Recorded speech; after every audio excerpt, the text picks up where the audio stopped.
Kali ini di Liga Sahur Marathon, YB Reza Arab dan AA Klan mengundang Ustadz Jojo, Ustadz Gen Z berbagi kisah tentang masa kelam masa lalunya yang sangat menginspirasi.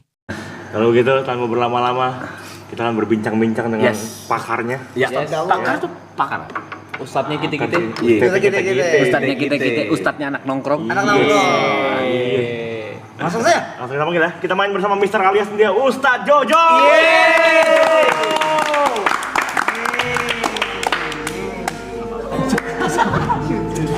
Pak Ustadz.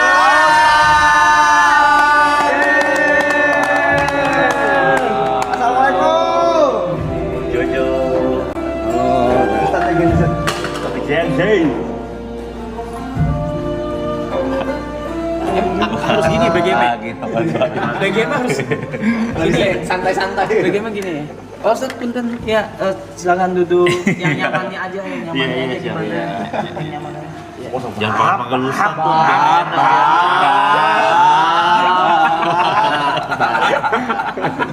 Nggak panggil Ustadz, kalau gitu panggilnya apa? Coy? Salah jangan Coy. Bro. Bro, pakai biasa aja, pakai Jo aja, Bro. Jojo. Jangan ah. Nggak enak guys, masa gitu Jo. Jangan langsung. Bisa nyaman begitu. Jangan. Apa kabar Jo? Kita dulu anak warnet juga, Kak. Woi. Warnet. Main game apa Jo? Jangan semua lu jangan, lu masih muda. Tempo Sadan sih udah kita jajahin. Let's go. Dota, anak Dota. Anak Dota. Oke. Dari tahun 2007 sampai terakhir Covid tuh Dota tuh. Mantannya Ritter. Bener. Lakuci. Salahin. Wuish. Jangan disalah-salahin. Koala masih Lakuci, Ritter, Koala, Bahamut. Ombi. Iya, SCN Jojo. SCN Jo. Seangkatan Jo. Jo. Apapun lah saya bahas. Wah, seangkatan. Iya bener. Jadi udah hidup di warnet lah kita dulu lah. Berarti udah pernah kena eco tuh ya? Bener, kena Iya, Eco. iya. Rame ngumpul deh kemarin pakai Saking Eco. dego. Eco selam ya.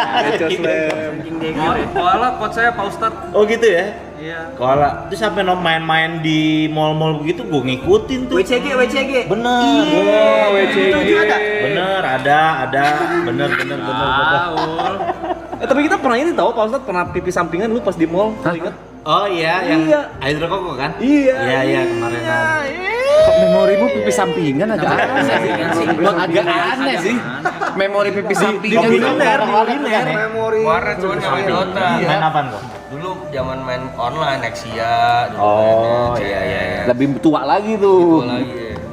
Dota Dota 1. RO ya. Ero gue malah nggak main Tat. Iya. Enggak. RO after Nexia. After Nexia.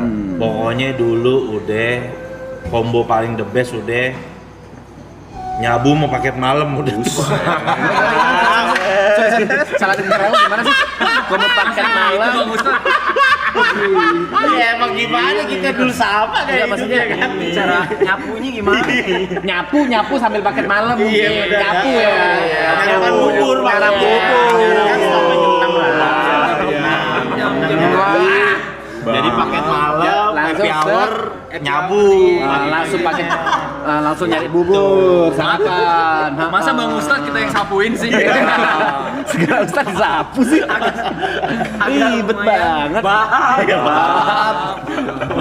Jago. Tapi kalau pikir-pikir ya, masa hidup habis di warnet loh. Asli. Antara nyesel nggak nyesel ya kan. Kuliah gagal jujur. Hancur. Kuliahnya gagal. Teman-teman gue berapa orang tuh gara-gara warnet tuh.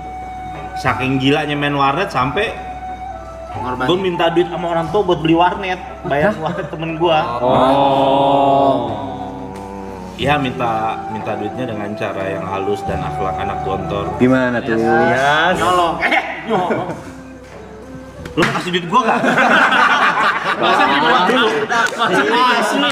Lu kasih gua nggak? Kalau gua main di warnet. Kalau nggak kasih, motor gua jual nih. Keos. Arogan, jujur arogan sih. Masa keberapa men? Yang belum tahu, Ustadz Jojo dulu satu angkatan sama Bang Wancol. Kita ada kelas sebenarnya 7 tahun, beda 7 tahun. Tapi ada satu sekolah yang bareng kan? Jatuhnya sebenarnya kayak kita satu tongkrongan aja. Tiap malam minggu di Taman Suropati. Menteng. Bukannya sempet masuk bareng? Oh, itu beda. Itu namanya pesantren kehidupan. Apa bedanya kalau Jojo keluar jadi Ustadz, Wancoy keluar Jadi pelawak. Jujur. Bener. Tapi gua ngelewatin. iya kan teman-teman kan tahu background gua pernah di dalam gitu. Iya. Pernah ada pemain Dota terkenal di dalam ketemu sama gua, lu pasti tahu. Inisial. J depan J. BB-nya banyak. Itu 50.000 atau 70.000 ya. Angkatan Ketemu sama gua tuh. Gamu, sumpah nggak sih? Ketemu sama gua gara-gara aja pas lagi di rumah sakit, Rap. Iya betul, dia ketemu. Jadi gua pas lagi nengokin rumah sakit, dia sakit kan. Gua liat mukanya, lah, gua bilang dia. Berarti tadi Lu kasus apaan? Gua bilang sini kasus apaan? Inet gua bro, katanya gitu. Iya, berapa BB lo? Buset banyak banget, 50.000 apa berapa itu? Iya, banyak banget BB-nya. Tahun 2012-2013an. Gua kan tahu gara-gara gua nonton dia mulu. Iya itu tuh bener itu tim gua. Dia tuh tim gua. Bener, Terus waktu itu cerita dikit ya. Dia tuh dulu masih pakai BlackBerry atau apa? Betul, BlackBerry. Iya, zaman BlackBerry. Terus dia chat gua, dia chat BBM gua dia kayak Rap temenin gua dong. Ngapain Jo? Jojo, Jo. Manggil gua. Iya. Oke, manggil gua ya. Jojo. Ngapain gitu? Rap. Iya benar, Jo manggil Jo. Iya, Benar tadi kan. Iya. Ngapain? Gue bilang gitu. Nggak apa-apa mau ketemu orang jam 9 malam ntar temenin gue yuk. Di mana? Di ini A gitu. Kebetulan gue lagi main Dragon Nest. Oh, DN. Gue lagi main Dragon Nest, PC gue lagi main di kosan gue tuh di laptop tuh. Terus gue bilang, kayaknya enggak dah. Gue nggak bisa, gue lagi online DN nih. Gue bilang kayak gitu. Ih situ. Kalau lu ngikut kan Kena. Cuma minta temenin. Dia bener cuma minta temenin. Dan dari situ, wah, gue berapa belas tahun? 15 tahun. 15 tahun. Pas gua tanya berapa lu 15 tahun? Lumayan juga. Itu bener temen ya, bener teman satu tim Dota waktu itu. Dan Iya. he was a pro player. Iya, Pro player. The next Lakuchi jatuhannya di dulu tuh. Harusnya tuh. Meet-nya wah. Oh, iya jelas. Oh, Bang Ustadz berapa lama sekolah di sekolah kehidupan itu? Kalau bahasa dalam 5 kalender. 5 tahun. Cukup kilat tuh. Iya, lumayan lah. Tapi ya gara-gara di situ jadi lumayan lah. Yang tadinya kita anak warnet kan biasanya hidup mikirin seneng-senengnya aja kan. Mikirin selfish aja lah hidup lah. Tapi di penjara tuh jadi belajar hidup tuh. Bisa masak nasi, yang hal yang kecil deh. Yang anak warnet tuh kan nggak mungkin lakuin tuh. Nggak mungkin. Masak nasi di Magicom, terus nyuci pakaian tuh nggak mungkin tuh dilakuin tuh sama anak Indomie warnet. aja dibikinin ya. Iya. Mau nggak mau jadi kita harus ngelakuin tuh hal kayak gitu tuh di dalam. Bikin tuh asbak pakai belajar. botol aqua. Iya benar. Prakarya. Benar. Sistem pelor gitu kan. Tapi ini nanya nih, Tat. Kata orang kemungkinan orang masuk tuh keluarnya 2. Kalau nggak tambah parah, Benar. tambah parah karena koneksi di dalam kan ngeri. Betul. Kenalnya udah bukan BD ecer-ecer lagi nih, Iya, BD benar. gede nih, pemain-pemain udah ibaratnya nih sindikat lah. Kedua, telak tobat banget. Apa momen waktu Yang nge-twist. yang nge-twist di apakah ada hidayah? Soalnya sih, lanjut deh. Nggak jadi gue, nggak jadi cerita. Sebenarnya sama. gue tuh masih suka sering nontonin Aloy, lo, Niko, semua Arab, aku lagi nge-DJ. Jujur gue dulu cita-cita gue jadi DJ. Cita-cita gue makanya gue suka nonton Picong, gue bilang cita-cita gue dulu. Jujur Rap, jujur. Dulu kan kita mainnya stadium mulu kan. Kota, stadium jujur. Kenapa pakai kita sih? Iya. Saya yakin pernah ketemu kok. Pasti pernah. Gila Pasti pernah. itu tempat Udah enggak ya, itu guys, ya? buat angkat-angkatan kita tuh istilahnya itu tempat tuh dewa banget lah, dewa naga ya kan. Dewa. Lu gila sih naga ya. Jadi hampir hari-hari lah ke situ lah. Oke. Udah saking gilanya datang ke tempat itu, setiap datang ke klub itu bisa datang nih ke lantai 4. I'm home. Saking udah gila, udah stres jujur iya. Udah gila, udah kesetanan, udah kesetanan, udah. Kayak udah saking begitunya tuh. Nyaman tuh ya. Kayak begitu. I'm home. Iya. Jadi kayak merasa itu surga hidup gua di situ. Tempat nyamannya. Iya. Tapi emang stadium ada satu keunikan. Dia doang yang FDC bisa tukerin es kopi. Iya benar. Maksudnya gimana sih? Biasa kan FDC tukerinnya kalau air mineral, soft drink, Coca-Cola, Fanta, Sprite. Cuman stadium ada tukerin es kopi. Oke, kalau gitu kita nggak usah lama-lama, kita welcome DJ Jojo. Langsung ya SGC kita. Kagak diuji. Belum latihan. Iya. Cita-cita aja dulu. Udah beda fokus. Pasti Tiba-tiba beda fokus. nyebreng Ustadz ke DJ. Guru ke pesantren dong. Iya, nah akhirnya udahlah. Gue banyak ngeliat kehidupan orang tuh, kayak gue ngerasa sebenarnya dari sebelum masuk aja gue udah ngerasa capek sama kehidupan kayak gitu. Jujur capek. Walaupun kelihatannya udah ketemu teman-teman lagi nih, udah pakai sepatu udah lo buru-buru, wah girang gitu segala macem. Basiannya jujur. Karena siklusnya gitu lapar. terus. Siklusnya gitu. Bener. Siklusnya gitu tuh. Makanya gue mau bilang lo tim Triple A Clan nih, ke orang pada nginang-nginang segala macem, gue kayak ngeliat masa lalu gue aja emang. Maksudnya kayak nanti suatu saat nih orang pasti mungkin sekarang pun udah ada dalam hatinya, enough gue sebenarnya capek gitu, udah pasti tuh. Yakin banget gue. Masih miskin. Jadinya kerja. Makanya gue yakin banget pasti. Makanya gue bilang ya gimana sih kalau kalian mau ngejudge orang tuh, kalian nggak tahu dunia ini gimana ya. Iya soalnya kalau orang yang lagi seneng sesuatu kayak dulu, saking seneng sesuatunya kayak gue tuh sama Inek, saking ediknya gitu istilahnya. Enak banget tuh disebut. Luna Maya di dia depan udah gue suruh 5 huruf, cabut lo. Luna Maya mau peluk-peluk gue dulu standar cewek cantik tuh Luna Maya. Sampai dia sama Cangcuter kan dinyanyiin kan. Lacu. Iya kan Luna Maya. Pokoknya sampai Luna Maya di depan gue nih, ayo dong aku mau dance sama kamu, 5 huruf cabut lo. Pasti bilang begitu tuh, saking enaknya Inek tuh. Saking enaknya tuh kayak begitu. Untung gua nggak tahu gitu. Iya, saking kayak ngerasa tuh kayaknya nggak ada deh yang lebih enak dari itu, kayaknya nggak ada gitu. Nah sampai kayak kalau teman-teman dulu gue kadang-kadang suka mainnya di selatan, suka main di selatan. Kayak dulu zaman-zaman tipsi di Brexit ya sekarang namanya. Brexit dulu masih namanya. Terus second floor, Dragon China Dragon. Iya Dragon, ya China itu kayak gitu-gitu. Gue paling bete tuh kalau diajak tempat kayak gitu tuh. Nggak masuk. Maksudnya kayak minum-minum kayak gitu-gitu, gue bilang ayo dong, pusatnya aja langsung gitu langsung. Ayo dong, udah pemanasannya jangan lama-lama. Iya benar. Ada pelaut penerbang. Iya langsung aja, udah jangan lama-lama pemanasannya. Dia bilang udah buruan deh, kita ke pusat aja langsung nih. Udah kayak begitu, tapi sampai akhirnya ya udah. Sehari sebelum gue ketangkep tuh udah rintihan hati gue udah sering tuh hari-hari tuh udah ngerasa, udah bilang uring. Aduh gimana cara berhentinya itu yang bingung tuh. Makanya kadang-kadang temen-temen masih banyak juga kadang-kadang yang DM sama gue kan curhat-curhat gitu, bang gimana sih bang cara berhenti nyabu judi online gimana sih. Gue bilang lu mesti ada kesungguhan hati deh, bener-bener. Gue bilang dulu gue pernah terinspirasi dari almarhum Ustadz Jeffrey Al-Bukhari. Oke. Itu kan punya background sama tuh dulu, pakau dia orang pemakai narkoba tuh dia. Beliau tuh sampai bilang, kalau kamu belum pernah berdoa sama Allah sampai bilang, ya Allah kalau saya pakai narkoba lagi, mending saya mati, berarti kamu belum sungguh-sungguh taubatnya, katanya gitu.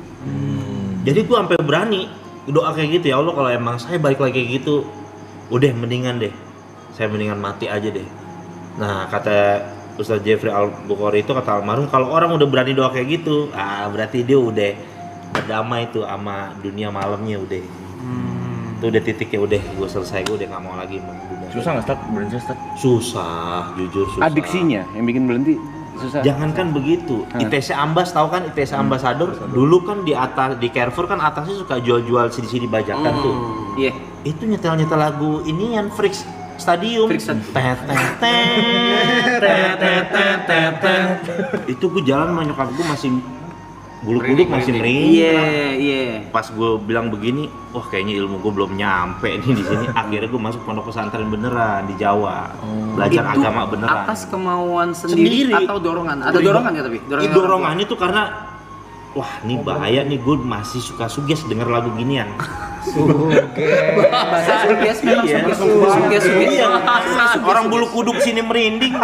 Padahal itu udah, gue dari pertama masuk penjara tuh udah total berhenti. Udah ngerokok semua udah, iya berhenti.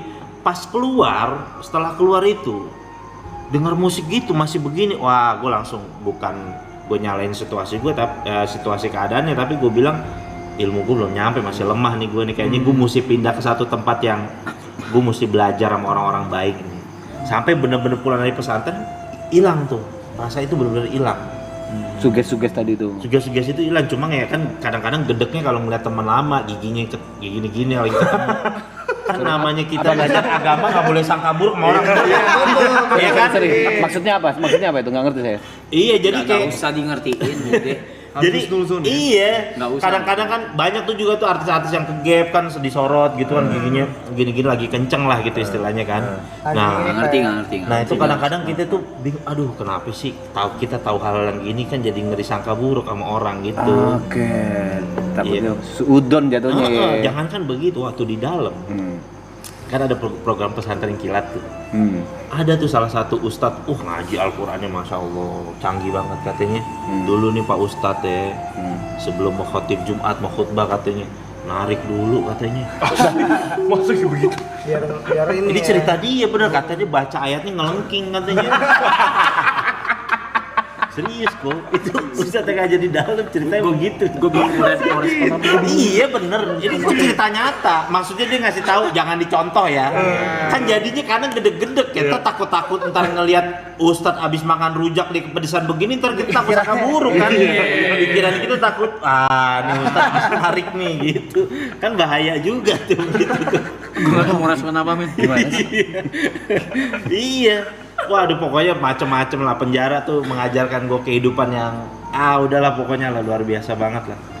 Ketemu orang yang kadang-kadang kayak begini nih, kayak ilmu pertemanan. Gue punya temen yang hari-hari make bareng sama gue, kemana-mana 24 jam sama gue. Tapi gue harus dapati kenyataan bahwa dia adalah orang yang sangat jarang jenguk gue tuh di dalam penjara. Tapi justru temen-temen yang enggak gue sangka gitu, anak-anak yang enggak pakai narkoba, temen gue yang anak-anak sport gitu, malah yang gitu. jenguk, malah dia yang care sama gue, dateng kirimin gue uang. Kan tuh kayak ngajarin gue kehidupan begitu, bahwa terkadang lu punya temen yang satu frekuensi gitu kan, tapi belum ternyata tentu nggak care. dia sebenarnya tuh temen lu yang sejati gitu. Baik, makanya kan sahabat Nabi kan Sayyidina Ali kan pernah ditanya, wahai Ali bin Abi Thalib, kayak kamu teman kamu banyak, berapa sih jumlah teman kamu? Saking banyaknya gitu kan, kadang-kadang kan orang kan Masya Allah terkenal gitu kan, banyak temannya. Kata Sayyidina Ali, kamu mau tahu jumlah teman saya? Ntar saya hitung kalau pas saya lagi susah katanya. Lagi sakit atau lagi dalam keadaan seperti itu, lagi kena musibah, lagi sakit, ntar saya hitung teman saya, itu jumlah teman saya yang sebenarnya katanya gitu. Jadi ngajarin gue kehidupan lah, banyak penjara kayak gitu, mulai dari pertemanan. Jangankan gitu dalam hal suami istri aja, kadang ada istri yang udah punya anak berapa, kadang dia ninggalin suaminya malah ngejenguk napi lain. Banyak ada banyak kayak begitu, ada yang kayak begitu. Jadi dia malah jenguk napi lain, akhirnya dia harus nonton gitu dari jeruji istrinya ngebesuk napi lain gitu. Ada yang anaknya baru lahir, masih bayi, masih merah, tiba-tiba dibawa nih sama istrinya, masih di rumah sakit, dari jeruji diginiin doang masih merah mukanya. Jadi gue nangis ngeliat.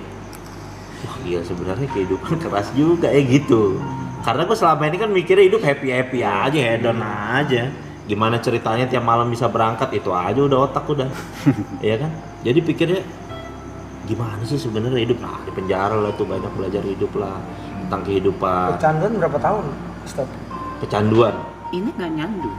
Enggak memakai kayak gitu. Nah, permasalahannya kita ngikut ada jenjang karirnya nih. Nyobain nyandu jualan. Itu masalahnya. Ngecer dulu. Iya. Ngecer dulu. Sampai dulu. Jadi kan kalau karir edep kan gue duluan baru Wanco itu kan.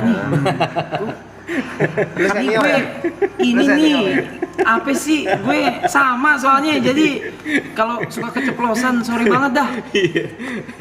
Jadi kalau karir jualan kan gue duluan baru Wancoy gitu kan, cuma Bebe banyakan dia Wancoy emang terlaluan juga tuh dia tuh. karir gue duluan. Cuma dulu ada di masa yang dimana sampai teman-teman gue aja tuh nggak mau ketemu gue karena gue mainnya dulu ke Kampung Ambon. Oh, lebih ngeri lu sih. Main sama gede-gedenya kayak gitu-gitu. Udah ngeri. Iya, sampai bilang kayak John lu udah keterlaluan lu, kan teman-teman gue manggil John kan, lu udah keterlaluan lu, udah lu. Ah, nggak ada mau ketemu gue waktu itu sampai teman-teman tuh. Kayaknya wah gila lu mau. Sekarang masih ada sih ya Kampung Ambon ya? Masih ada. Tapi dulu parah banget. Gue sana ngantar teman kan dulu gue masih bocah ya. Terus gue dong naik motor ya, naik motor. Gue nungguin temen gue nih ngambil etep, dulu jaban etep. Depan gang anak kecil, naik sepeda berhenti. Bang, cimeng. Gue ditawarin cimeng sama anak kecil naik sepeda. Ibu-ibu lagi gendong anak. Cimeng, sabu. Enggak bu.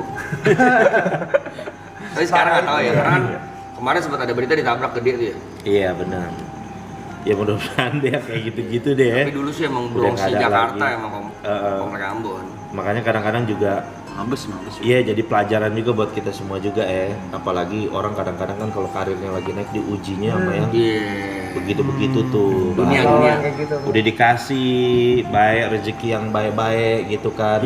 Yang tadinya nggak punya apa-apa, alhamdulillah bisa beli rumah, bisa beli mobil.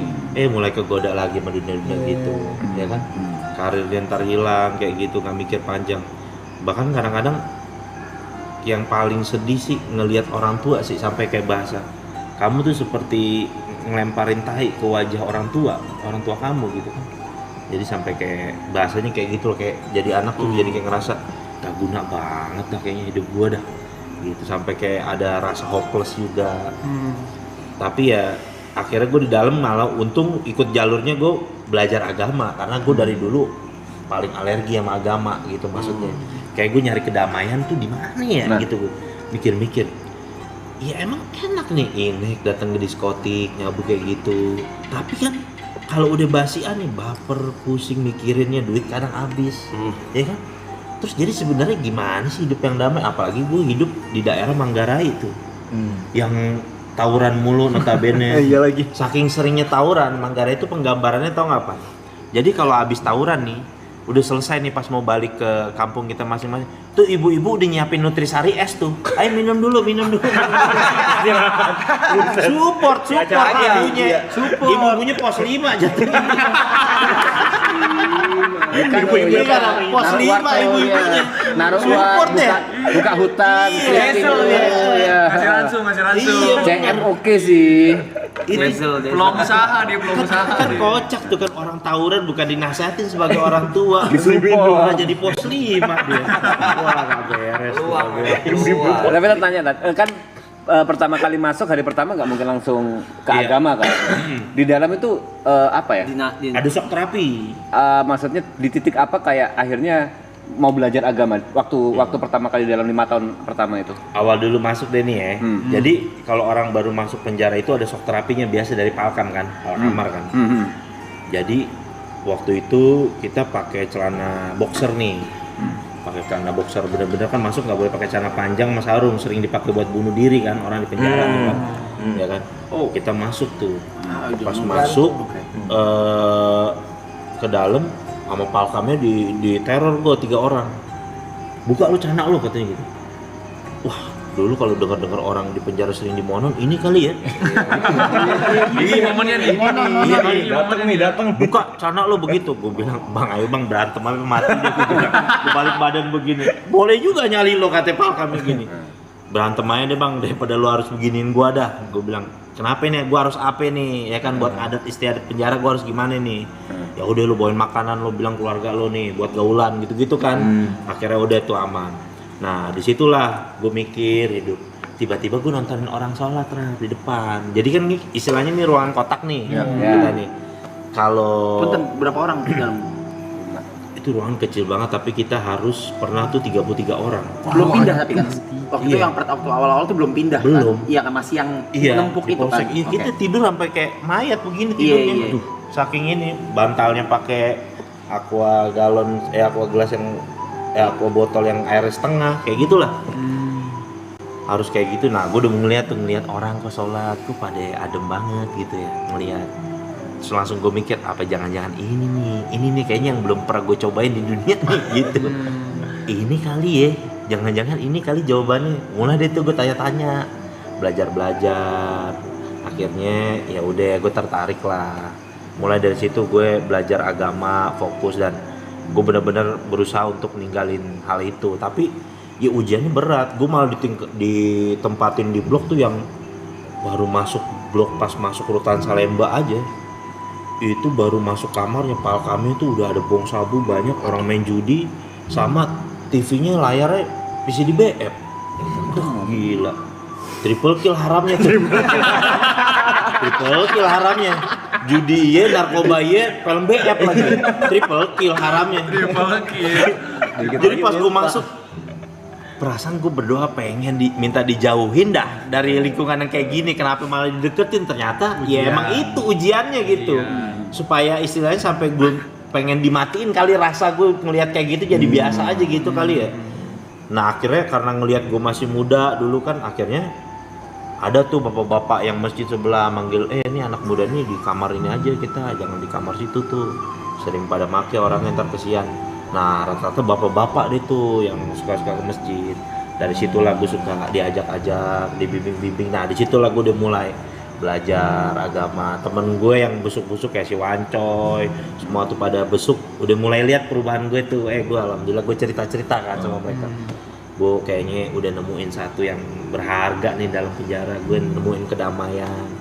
Nggak perlu lagi ngeluarin duit 300.000 buat kayak beli inek dulu gitu kan. Jadi ini udah gitu gratis, gue ibadah, gue tenang. Alhamdulillah nih gue udah dapet. Doain aja biar gue di sini maksudnya ya tenang terus nggak galau lah selama ada di sini. Ya udah. Akhirnya gue banyak lah belajar tentang kehidupan dia. Teman-teman gue di mana di blok yang sama?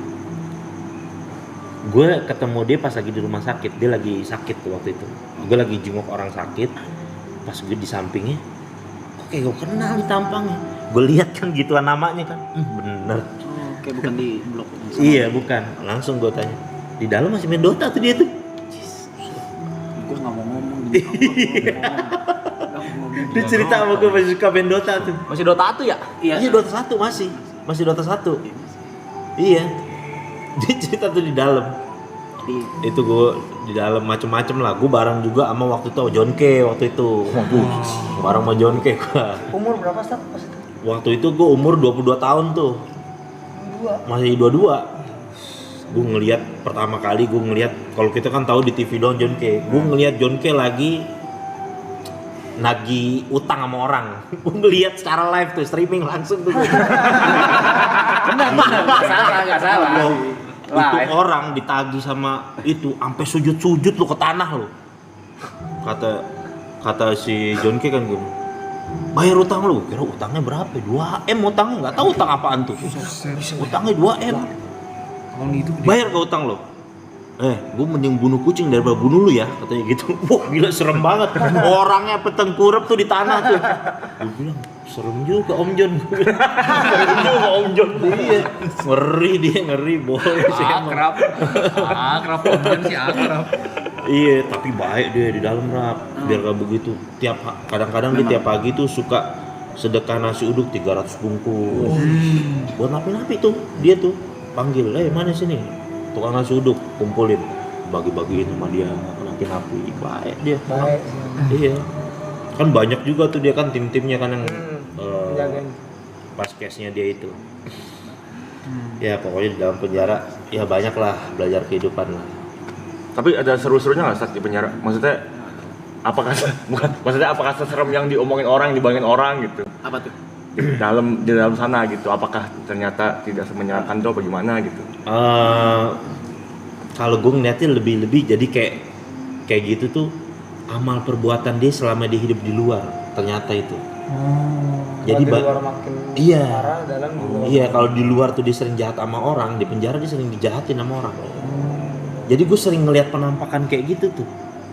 Kalau dia di luar jahat sama orang, di dalam oh begini kali gue jadi pikirnya jadi kayak kagak gitu.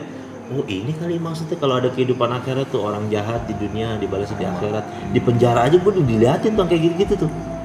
Jadi ada orang yang kerjanya suka meres-meres napi kan di polsek gua tuh. Nggak ada duit, digebokin, diinjek-injek. Pas istilahnya dia pindah ke kapal yang lebih besar kan, dikebukin satu lapas deh.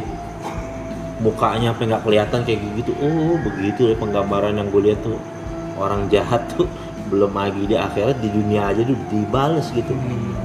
Yang kayak begitu-begitu kalau ngeliat ngurusin orang bunuh diri pernah gua. Di dalam Pernah. Waktu itu dia masalahnya berat banget sih. Kayaknya dia utang saham di bursa efek sih. Alias kalau judi 50.000. Kalau judi bola 50.000. Gue lupa beliau namanya. Masih kena. Kalau judi 50.000 bola, judi bola kali 50.000 bocah minjem sarung bunuh diri. Jam 3 pagi, gue udah ketok-ketok bangun. Dipanggil gini, Pak, ada yang bunuh diri. Kita lagi nungguin petugas sih belum ada. Terus kenapa? Gara-gara gue pakein gini. Ini nih, bapak aja nih, bapak ngerti agama tuh begitu. Emang kalau ngerti agama kagak takut juga. Itu gue ngeliat orang gantung diri. Kalau gue ngeliat pakai sarung begini, nggak ada yang berani masuk lagi tuh. Kalau kamar itu gue aja tuh yang nanganin. Pas ditanya, apaan, kenapa ini? Iya tadi dicurat mau minjem duit 50.000 kalau judi bola. Terus nggak dapet, gantung diri. Ya Allah, Pak. Gue bilang, gara-gara duit 50.000 kalau bola. Ketemu gue yang begitu-begitu tuh. Juru kecolongan. Bursa saham. Bursa efek sih. Saham di bursa efek sih. Udah bebas apa? Udah harusnya ya? Udah lama, udah bebas. Udah lama kan? Udah lama tuh, udah bebas udah lama. Iya, Udah harusnya lama udah banget, udah 4 tahun lebih. Udah bebas.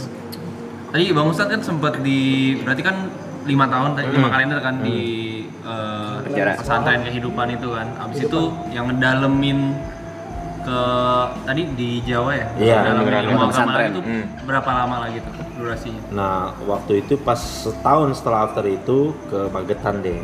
Bentar. Ke Magetan itu kan gue belajar, kita yang namanya dari kecil udah kena PC dari Pentium 4 gitu istilahnya kan. Orang itu kalau belajar agama di Jawa tuh bener-bener tradisional banget. Itu yang bener-bener pakai Jawa pegon yang bahasanya Utawi, Iki, Iku, kayak begitu-begitulah. Pakai bahasa Jawa pegon untuk belajar ilmu nahu sorof gitu-gitulah. Wah, gue kayak begini. Jadi gue jadi inget kan. Jadi dulu istilahnya tuh kan, gue pernah dapat satu hadis tuh Nabi SAW pernah diceramahin, pernah dikasih nasihat sama malaikat Jibril, kata ya Muhammad isma syi'ta. Silakan kamu hidup sesuka kamu. Jadi kayak nasihat kehidupan gitu. Kalau kamu benci sesuatu, bencinya tuh biasa aja. Jujur kita dulu paling gedek sama orang Jawa. Jujur dulu paling gedek. Nggak tahu kenapa, gedek aja. Tapi anehnya, ya itu dia. Aneh gue jadi inget gitu kan. Pesannya malaikat Jibril ke Nabi. Kenapa? Karena terkadang sesuatu yang kamu benci berlebihan gitu, malah justru kadang-kadang kamu ditakdirkan akan berurusan dengan yang kamu benci itu. Begitu. Jadi gue jadi malah demen sama bahasa Jawa. Jadi belajar gue bahasa Jawa, gue ke pasar gitu misalkan belajar bahasa Jawa, jadi demen gue bahasa Jawa. Wah unik juga gue bilang. Temen gue ada yang relate yang kayak gitu. Iya kan? Dia benci sama sesuatu beberapa hal, tapi jika temuin dia sama hal-hal itu, Iya kan aneh kan. Akhirnya dia belajar mau nggak mau gitu. Ada teman gua di sini kok ada. Ada kok emang gitu. Iya kayak begitu ya. Waduh, kehidupan tuh kayak gitu. Jadi sekarang tuh kalau sekedar benci ya udah. Cukup disimpan aja, nggak suka sama orang ya udah. Kenapa sih pegel-pegelin hati aja nyimpen benci sama orang gitu kan. Kalau misalkan benci sama orang bisa berubah jadi Bitcoin enak ya. Iya masuk. Ini nggak jadi apa-apaan, hati jadi sempit, hidup nggak enak, nggak tenang. Duit dapat duit juga kagak. Ngapain hidup benci sama orang ya kan? Betul. Iya. Slow aja kita hidup, ya kan? Dan enggak ada urusannya ke masalah ini. Enggak ada, emang gua Kenapa kau bangsat-bangsatin? Ya enggak, gua takut kalau ngomong. Enggak, aku cuma ngomong nanya aja. Apa Ustaz ya? Maaf ya. Tiga subuh emang tiga subuh. Enggak mas, orang-orang gue biasa nonton kalian kok jadi kayak gini-gini. Kan udah belajar nih agama. Cara konsisten atau istiqomahnya itu gimana, Tat? Maksudnya kan di titik ini Pak Ustadz mungkin ada beberapa godaan-godaan lagi kan. Dengan mungkin sekarang di titik ini udah bisa beli ini beli itu bla bla bla. Cara untuk istiqomah atau konsisten di agamanya itu bagaimana supaya nggak kegoda ini lagi? Ini bab yang paling beratnya di sini. Bab paling berat ini. Ini yang paling beratnya ini. Kalau orang kadang-kadang ketika dia susah, dia miskin, istilahnya dia mendekatkan diri ke ibadah, itu adalah hal yang normal. Betul. Dan normatif ya, emang udah harus gitu, lu mau kemana lagi gitu kan? Ya kan, ya lo harus, ya emang lo harus gitu, lu mau kemana lagi, udah mentok nih lo. Ujung-ujungnya ya keluarga lagi yang bakal nerima kita gitu istilahnya lah. Kalau teman-teman kita udah nggak mau nerima kita, keluarga lagi gitu kan menerima kita. Nah, untuk bisa menjaga kayak begitu, itu diperlukan circle yang bisa support kita tuh. Jadi gue setelah gue mempelajari kayak gitu, kan pertemanan tuh sangat mempengaruhi kehidupan atau kepribadian seorang. Gue kadang-kadang rela gue berteman sama bapak-bapak musola, bapak-bapak masjid, cuma demi dapat kebaikan dan bisa terlindung dari hal-hal yang kayak gitu. Karena gue saking nggak maunya, siapa sih yang mau bercanda sama bapak-bapak musola, bapak-bapak masjid, ya kan? Yang bercandanya tuh, ya Allah bercandanya. Gimana tuh bercandanya? Iya kan kayak misalkan dikasih tahu kan, bapak-bapak misalkan gini, kalau misalkan sholat imamnya peci merah terus makmumnya pakai peci hitam boleh gak? Ya boleh lah, sah-sah aja. Lah kok boleh? Ya nggak boleh lah. Lo nggak boleh kenapa? Kan cuma beda peci. Ya kan imam harus orang bukan peci merah katanya. Ya kan? Bapak-bapak tuh bercandanya begitu. Kan beda banget sama bercandaan kita kan. Sama temen-temen narkoboy kita tuh beda bercandaan begitu. Iya loh, beda. Kalau gue bercanda sama Wance beda bercandanya gitu. Tapi ya bapak-bapak hehehe mau nggak mau tapi ya asalkan hidup gue kejaga dari yang gak beres-beres ketularan baik apa-apa harus gue lakuin gitu. Ada yang harus dibayar harganya. Bener, harus ada yang dibayar kok, bener gitu. Termasuk salah satunya juga hal yang gue pikirin ketika pulang dari penjara, gue mikirin apa kira-kira yang bisa ngerem kehidupan gue. Nikah salah satunya. Gue waktu itu nikah, waktu itu modal gue serapi amat ngelamar kita selapina alias 2 juta. Ngundang tetangga makan ngundang tetangga udah kasih mahar 1 juta, ngundang makan tetangga udah jadi itu nikah tuh. Karena gue mikir apaan yang bisa ngelindungin gue biar gue ini istilahnya ntar kalau diajakin Nowanco, John ketemu ya John, aduh nggak bisa bini gue gitu. Nah ada iniannya tuh, ada kartunya yang kita bisa mainin, seenggaknya begitu tuh. Jurus-jurus itu tuh yang bisa dipakai tuh.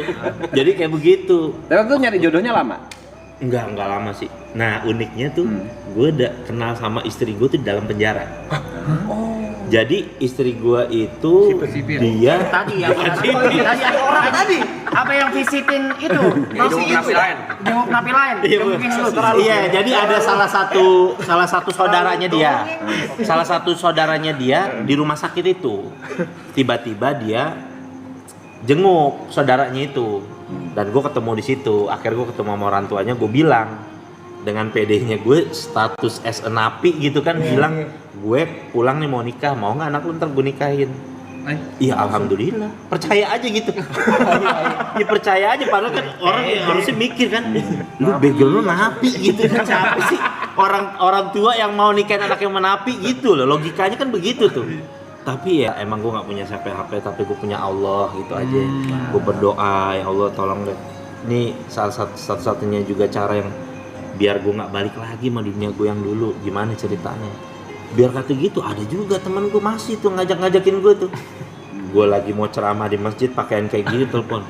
Assalamualaikum, John, posisi di mana John? Gue lagi di Masjid Darussalam, gue inget nama masjidnya tuh waktu itu di daerah Kuningan. Gue lagi di masjid ini. Malam ini gue ultah, please ke tipsi katanya. Ntar lu, gue bilang nih, kita pindah ke video call. Yang pertama lo lihat pakaian gue, yang kedua lihat posisi gue masjid, gue bilang. Ya kan? Ini dua dulu nih, gue kasih tahu lo dulu, jangan gue bicara panjang nih. Kita ganti video call ya kak. Lo lihat pakaian gue satu, yang kedua gue di masjid nih. Oke, please kata dia, please, lo minum Coca-Cola aja. Gue pesenin nggak apa-apa, ada kok makanan gitu segala macem. Gue bilang, thank you, gue bilang enough, gue udah. Gue bilang, gue ucapin lo sampai ulang tahun, gue doain lo bahagia di akhirat, panjang umur. Ya udahlah John, nggak apa-apa, itu pilihan hidup lo. Ya akhirnya ngerti juga. Kemauan diri sendiri sih. Iya. Kemauan diri sendiri. Kemauan diri sendiri, kok udah bener-bener udah mentok sih, kok udah, aduh capek lah. Iya, zaman kita dulu lagi terjerat gitu-gituan kan, mau dibilangin orang tua juga. Iya. Masuk tuh. Tapi sejujurnya hal itu nggak gue sesali kok. Iya. Nggak gue sesali gitu, nggak gue sesali. Jadi tuh jadi momen kadang. Iya, gue jadi ngerti kehidupan gara-gara itu loh. Iya, sekarang pun masih bisa gue ceritain ya. Iya kan? Bisa diceritain. Iya, itu jadi momen kita jadi belajar tentang kehidupan. Tapi ada satu momen yang paling ngerubah kehidupan gue secara drastis sekali pas di awal. Jadi gue dulu punya cewek anak binus. Asik. Kemanggisan. Iya, jadi kalau gue mau jemput dia, biasanya misalkan dia keluar jam 4. Nah dari jam 12 gue di Empo tuh 3 game dulu ya kan, main 3 game, dia keluar, baru deh itu kita jalan nonton dia. Jadi dulu ceritanya gue cinta banget sama dia nih. Ceritanya gitu, cinta banget. Yang bikin cinta sama nih perempuan, dia ngomong apaan aja gue apa nurut. Itu yang bikin laki-laki payah kan sama perempuan tuh. Betul. Nurut, dibilangin apaan aja, nggak pernah ngebantah gitu. Jadi tuh kayaknya cinta banget gitu sama dia, dalam banget cinta gue sama dia. Sampai akhirnya gue masuk penjara kan. Gue masuk penjara, dia sedih nangis. Terus gue nggak kasih tau, gue udah divonis nih penjara, gue nggak cerita sama dia. Gue nggak cerita sama dia kalau gue udah divonis 5 tahun. Karena gue nggak mau tahu, kalau tahu dia pasti ninggalin gue nih. Ya realistis aja ya kan, yang suami istri aja banyak yang ninggalin gitu kan, gimana gue baru pacaran. Akhirnya pas di 7 bulan lah, sekitar gue baru jalanin 7 bulan, tiba-tiba dia datang jenguk gue, meluk gue, terus bilang nangis-nangis, gue udah gak kuat lagi buat jalanin hubungan ini. Dia bilang gitu. Terus gue bilang, oh ya udah, gue nggak bisa maksa juga sih. Gue bilang, ya lo dari keluarga baik-baik, lo juga orang berpendidikan, ini terusin aja lah kehidupan lo. Kayaknya lo nggak punya masa depan lah sama gue lah gitu. Gue bilang begitu kan akhirnya. Setelah itu, setelah sekian lama, udah rahasia umum lah, orang napi bisa megang HP juga kan di dalam. Gue masih Emang zaman iya, Twitter. baru tahu lu. Dulu ya, sekarang udah bagus.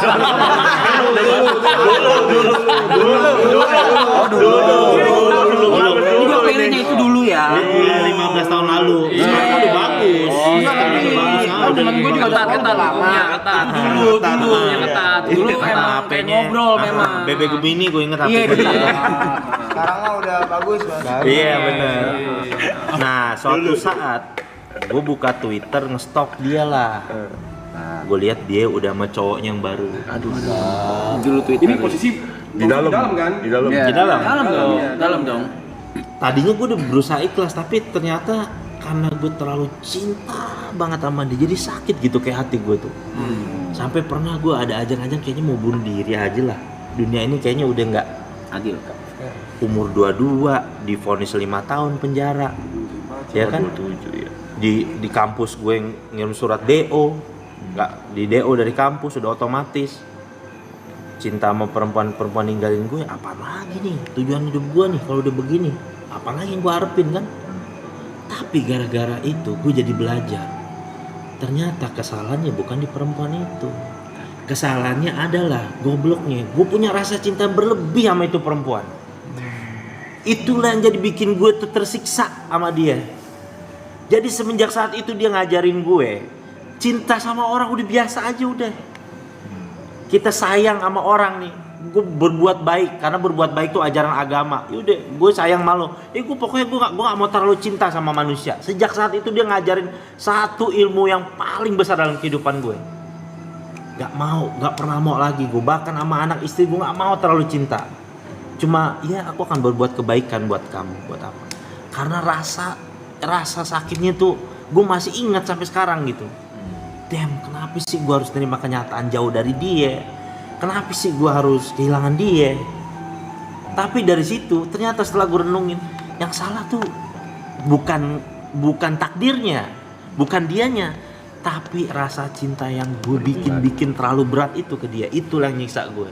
Jadi semakin rasa cinta gue gede ke wanita itu, semakin nyiksa kehidupan gue. Jadi semenjak saat itu gue say thanks, gue bilang dalam hati gue doain dia terima kasih, walaupun gue gak ketemu dia ya, gue doain dia terima kasih, lu ngajarin gue ilmu kehidupan yang menurut gue tuh sangat berarti buat hidup gue. Bahwa sejak saat itu gue gak akan pernah mau cinta lagi, walaupun istri gue cantiknya kayak apa, anak-anak gue lucunya apa, gue gak mau terlalu cinta. Bukan artinya gak sayang, cintanya karena Allah, jadi gue kasih kebaikan aja cukup. Karena takut gue nanti kalau gue berpisah lagi seperti sebagaimana yang gue pernah iniin gitu, kejadian kayak gitu nggak enak rasanya, hidup tuh tersiksa gue, kayak nggak punya semangat hidup.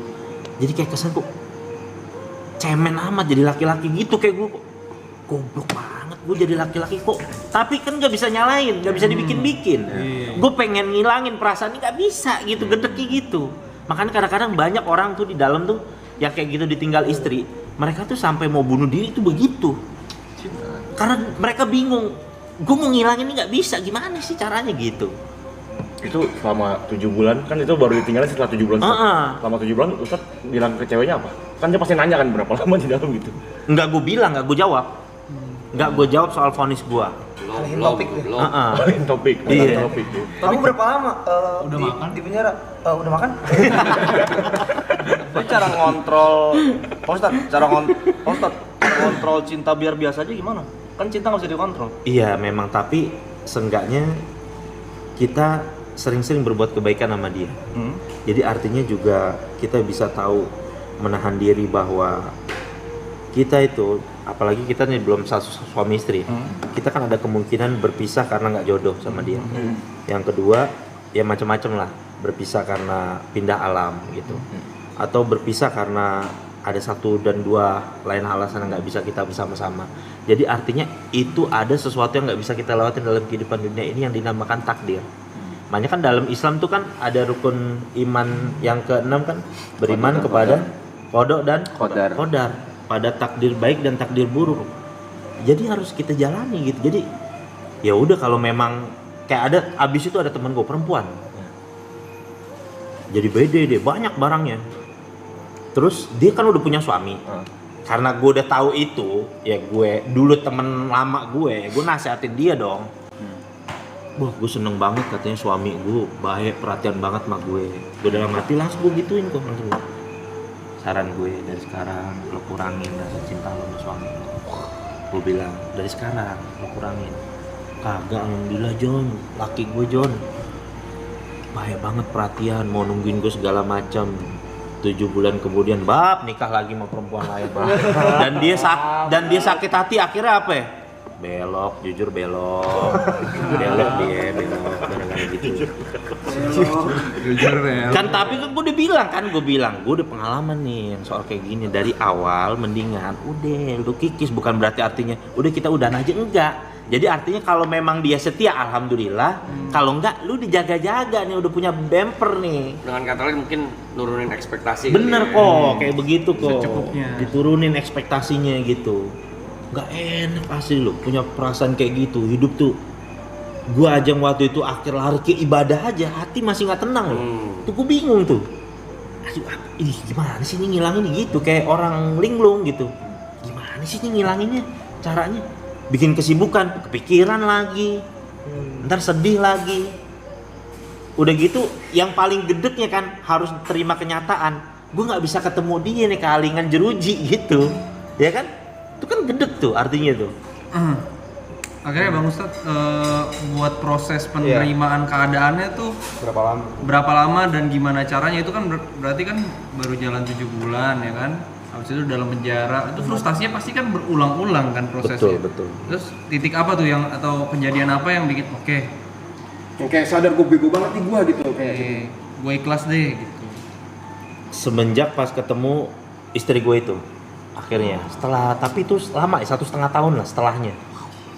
Akhirnya tuh kayak tadinya gue tuh kayak yang biasa aja gitu sama perempuan, kayak udah ngerasa ya udahlah gue mau fokus belajar agama dulu, tapi tiba-tiba pas ya nggak tahu mungkin takdirnya udah kayak gitu ya, pas gue ngeliat istri gue kayak ngeliat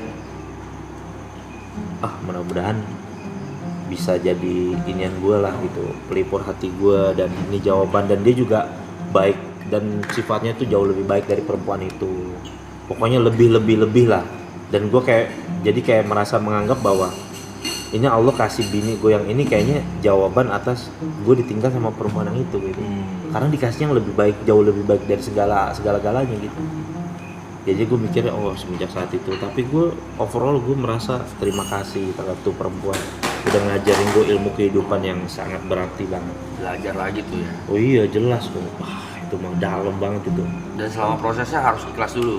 Iya kok, harus ikhlas, harus bener-bener. Dan ternyata nggak cuma ke perempuan lawan jenis juga, kadang-kadang cinta berlebihan sama anak tuh juga bisa bikin orang tua kesiksa juga tuh. Makanya kita suka kita hadepin kan, ada orang tua punya anak 3, terlalu sayang sama anak yang 1, tapi justru orang tua itu sering disiksa sama tuh anak yang 1 itu. Ya kan? Jadi misalkan ada 3 anak, orang tua punya 3 anak, ya kan?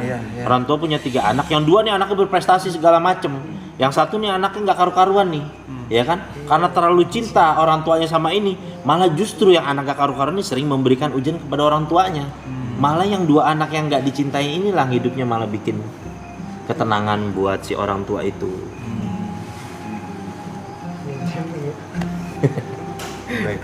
Udah lah, bercanda lagi aja, jangan ngomong-ngomong kita terlalu dalam apa ya. Malah ini yang kita butuhin. Kita main dalam-dalam. Malah ini yang kita butuhin. Memang ini liga subuh sih. Terus Pak Ustadz, tips cara mengikhlaskan. Ntar, boleh ngerokok nggak sih? Nggak apa-apa, santai. Nggak boleh sama dia? Nggak apa-apa. Jahat ya emang. Lanjut. Pak Ustadz, tips cara mengikhlaskan.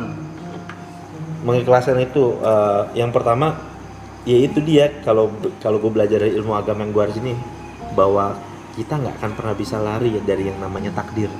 Itu makanya dari awal tuh kita harus tahu tuh ilmu kehidupan kayak gitu. Jadi ada perkara yang namanya takdir, tapi ada yang bisa merubah takdir, yaitu doa. Jadi gue bisa paham tentang kenapa doa bisa merubah takdir, apa yang dimaksud dengan takdir. Jadi pernah ada satu ulama pernah datang tuh ke dalam penjara menjelaskan gitu, sampai gue tangkep kayak seakan-akan gini. Kita semua nih, semua manusia sebenarnya udah ditulis nih cerita tulisan hidupnya nih, takdirnya kan. Semua Sahurnya bentar lagi. oh ya, bentar aja santai. Nggak apa-apa, boleh taruh. Terima kasih ya. Maaf ya Ustaz. Silakan Ustaz. Iya. Jadi kayak kita nih sebenarnya punya satu jalan takdir yang udah diceritain semua. Kayak gitu. Kayak misalkan gue kalau seandainya gue bisa melihat catatan takdir gue, ternyata catatan takdir gue akan terus masuk ke dalam penjara. Cuma ketika pertama kali gue masuk ke dalam penjara, kan sering tuh gue ngeliat orang bolak-balik penjara tuh kan. Cuma ketika gue di dalam penjara, gue berdoa, ya Allah cukup ini terakhir kali lah kalau bisa gue masuk penjara. Udah kayak gitu, gue nggak akan pernah bisa lari dari takdir gue, dari tulisan takdir gue yang gue di situ tertulis gue sering bolak-balik penjara. Cuma karena gue berdoa, Allah rubah jadi apa? Gue bolak-balik penjara untuk berceramah, untuk berdakwah. Iya. Kayak gitu kok. Daging nih. Jadi kayak begitu. Takdirnya tetap harus dijalanin. Tapi ketika dilawan dengan doa, jadi berubahnya tuh jadi cakep gitu. Iya. Jadi Tetap makanya bolak-balik tapi bukan Untung masuk aja. gara-gara kriminal, tapi malah jadi bukan pencerama. nggak buruk, malah jadi baik takdirnya kayak gitu berubah. Iya lagi. Iya. Makasih Pak Ustadz. Iya.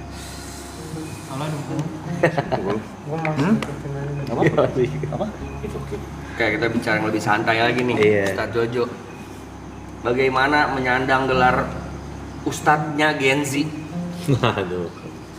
Sebenarnya kok Ustadz tuh hanya sematan orang kok. Gue pribadi, gue merasa keberatan sebenarnya panggil Ustadz karena gue pengen tetap mau ngobrol dekat sama orang. Kadang-kadang orang kalau tahu nih Ustadz ngobrol jadi sungkan. Iya.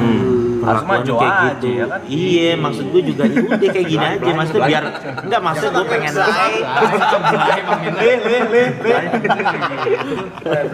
iya, maksud gue pengen ya deket aja kayak gini. Kalau ketemu orang yang pernah main Dota ngobrol jadi asik, nggak canggung gitu loh. Asli.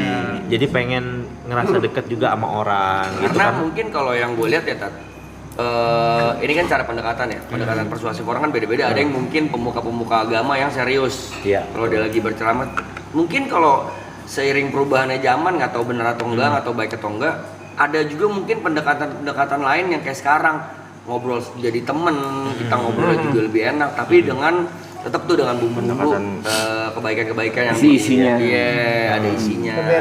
Tapi pendekatannya nongkrong, Iya, jadi benar. berasa lebih relate ke anak-anak sekarang. Karena emang basic gue juga emang sering nongkrong Anak di tongkrongan. gitu ya. Anak tongkrongan, kadang kayak Ditambah gini-gini. Green Boys, jadi anak-anak yang nonton Green Boys ya panutannya. Kalau enggak juga kok Green Boys nggak ngomongin yang aneh-aneh doang, ada Iya. juga lo baiknya nih waktu sesinya sama Ustadz Jojo misalnya gitu, mereka lebih relate gitu. Iya bener. Dan gue mau juga orang temen gue tuh kalau curhat juga jadi juga jangan terlalu kaku sama gue. Kadang misalnya temen gue, Tat, pengen nikah nih kita nih, tapi belum ada duitnya gimana nih ya? Terus gue bilang, udah lo colok belum anak orang? gitu. Iya, Nah gue jadi pengen berasanya maksudnya kayak bahasa kayak gitu. gitu. Mau kayak gitu mau. Jujur udah lo colok belum? Udah sih. Tanggung jawab lo, tanggung jawab. Udah nikahin buru. Terus gimana dong cara? Kebetulan waktu itu lagi Covid. Nah, ini kan lu mumpung lagi Covid nih. murah Iya lagi. enggak? Iya. Lu murah nih nikah. Oh iya juga ya. Akhirnya dapat ide tuh kok. Sudah dapat ide. Oh iya juga ya. Lu enggak usah keluar duit banyak. Lu nikah aja di KUA. Ntar kalau Covid udah selesai bilang aja raya-rayain. Ntar kalau Covid udah selesai, ntar juga lama orang lupa. Akhirnya nikah. Nah, akhirnya beneran begitu. Nah, gue pengen tuh mau orang tuh dengan bahasa yang jangan kayak terlalu kaku, baku ya. Kalau mau cari yang mungkin lu pengen etalase pemuka agama yang agak serius ya silakan Iya, gitu kan. tapi Tapi gue kadang-kadang pengen ya.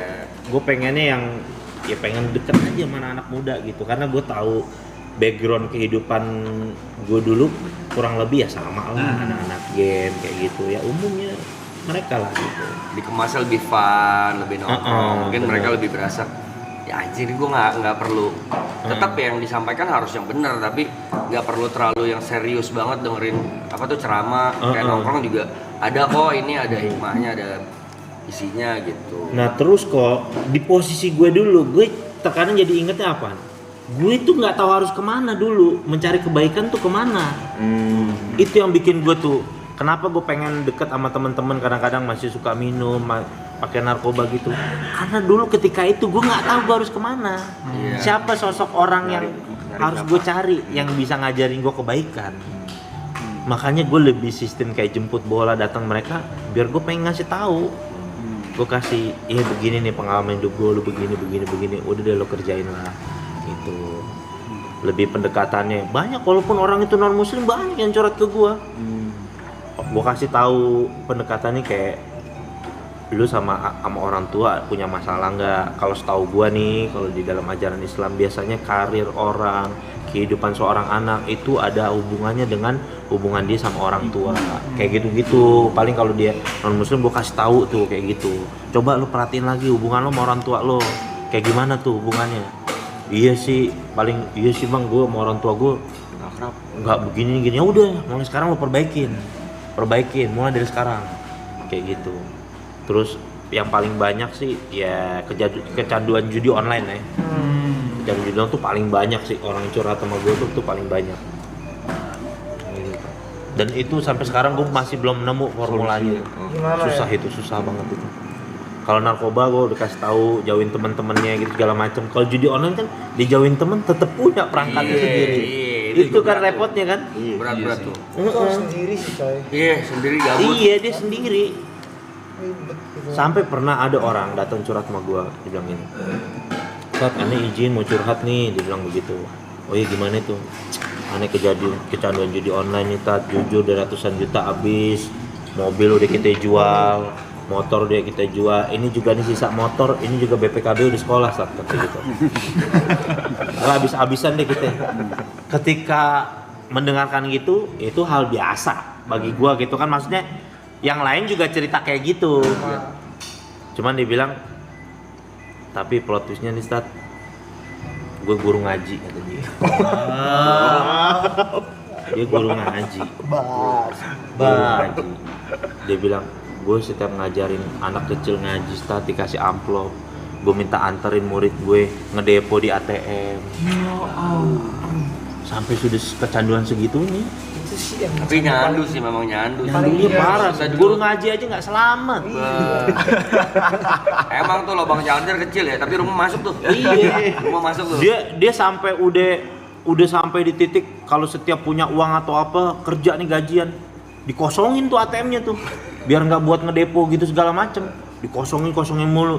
Tapi kadang-kadang dia bilang sampai dia berobat ke psikolog gitu segala macem. Ternyata tuh akhirnya dia bilang sama gue, yang paling parah dari orang pecandu judi online tuh ada apa ya, satu penyakit di dalam dirinya tuh suka akan tantangan gitu. Suka banget kayak semacam tantangan, adrenalin main judinya itu. Dan itu yang paling berat tuh, istilahnya pecandu yang udah paling berat tuh. Jadi yang dimain bukan masalah nominal hartanya dia, tapi mainnya di adrenalinnya itu. Dopaminnya. Udah iya banyak problematika kehidupan lah kayak gitu. Ada juga yang curhat kayak gini, Ustaz, izin nih Ustaz, curhat gimana? Cewek kita hamil Ustaz, kayak gitu. Aku bilang ya udah lo tanggung jawab dong kalau begitu. Iya masalahnya Ustaz, bini kita belum tahu Ustaz.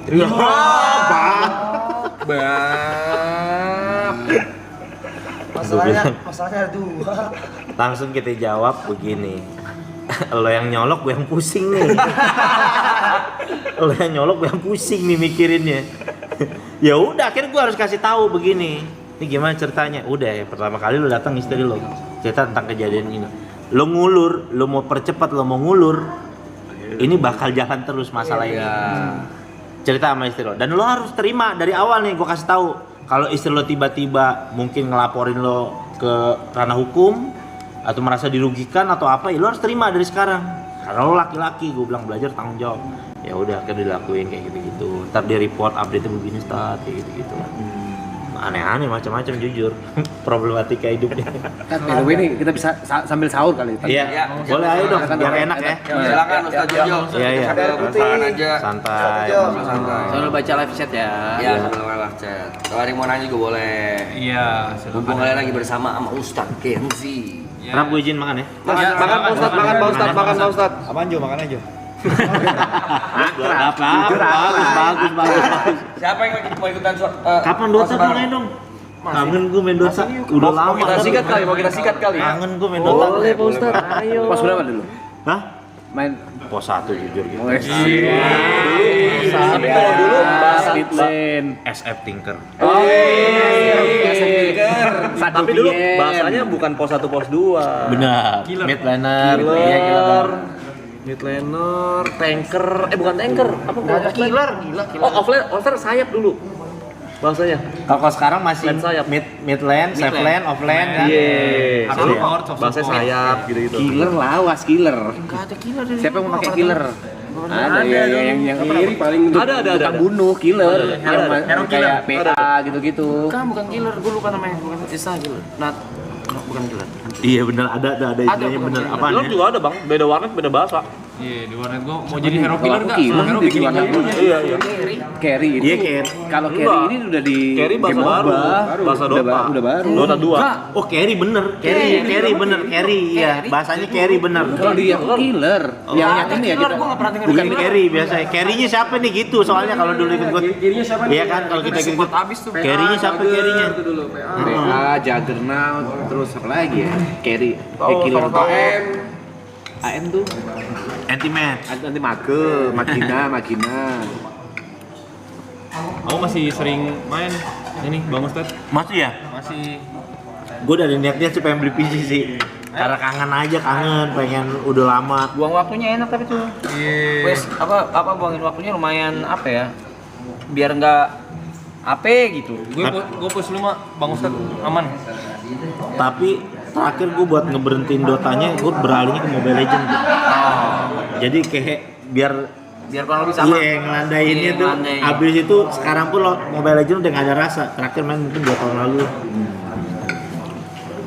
Dia pro player nih dulu nih. Iya, oh iya. Sama kayak dia Pak Ustadz, sama kita. Iya. Sama Dia Dalam. sebelah Pak Ustadz nih coachnya Indonesia, coach Dota Indonesia.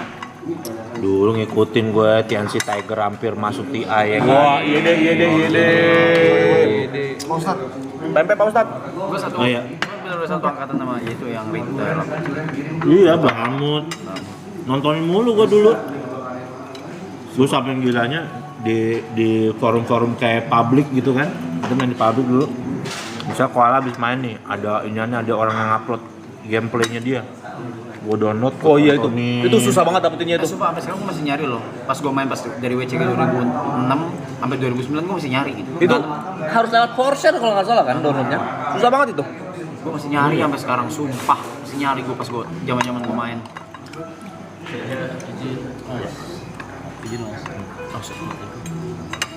Oh iya. Kenapa makasih?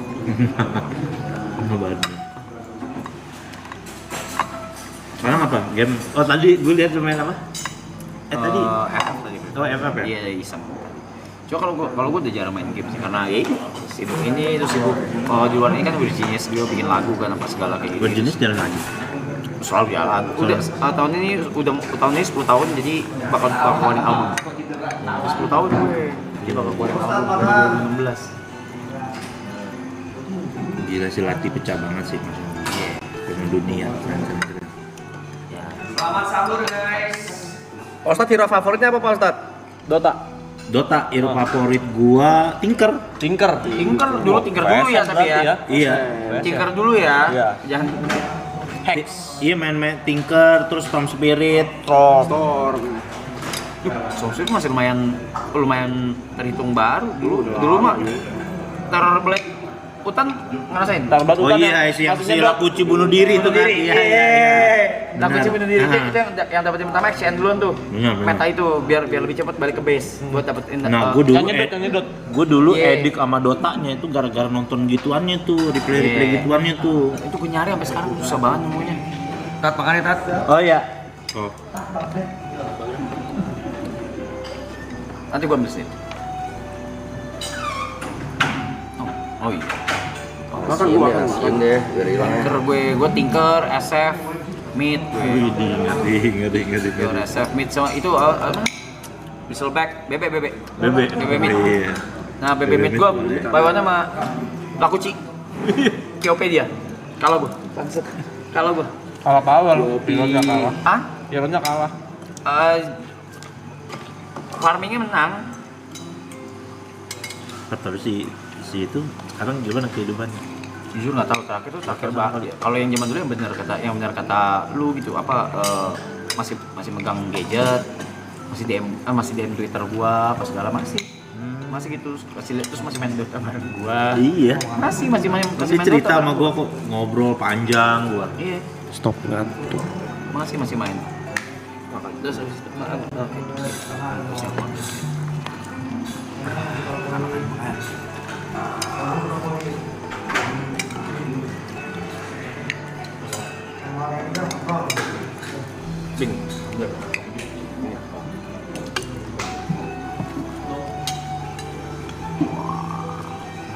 Ayo Ayo, ada yang mau nanya apa ke Ustaz Jojo? Boleh, silakan ditanyakan mungkin, atau yang lagi nonton nanya mau seru-seruan aja, tapi ya jangan, nggak apa-apa juga sih, mau berat juga nggak apa-apa sih, tapi sambil makan ya.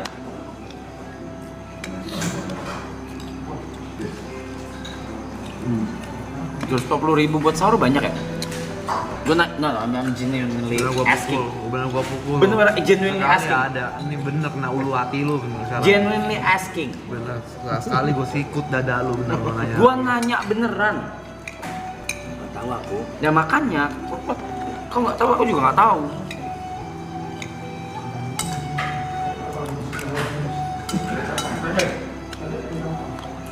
Itu tadi Ibot udah nanya cara ikhlas.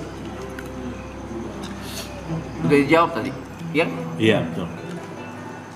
Kalau tahu kapan kita ikhlas atau enggak itu gimana? Perasaannya kayak gimana? Kan kita kan ngomong kadang mungkin di mulut doang ikhlasnya. Ketika nginget dia itu udah biasa aja. Udah nggak ada rasa. Udah nggak ada. Jangankan kita kan. Ada tuh ulama terkenal Muhammadiyah namanya Buya Hamka. Profesor. Beliau itu ketika istrinya meninggal dunia, itu setiap beliau ingat istrinya itu, beliau langsung sholat minta ampun sama Allah. Ya Allah, maafin rasa cinta saya sama ini, maafin. Tapi kayak Buya Hamka tuh pengen ngasih tahu bahwa iya, ini bukan mau saya, rasa cinta ini kan, cinta tuh kan nggak bisa dibikin-bikin ya kan.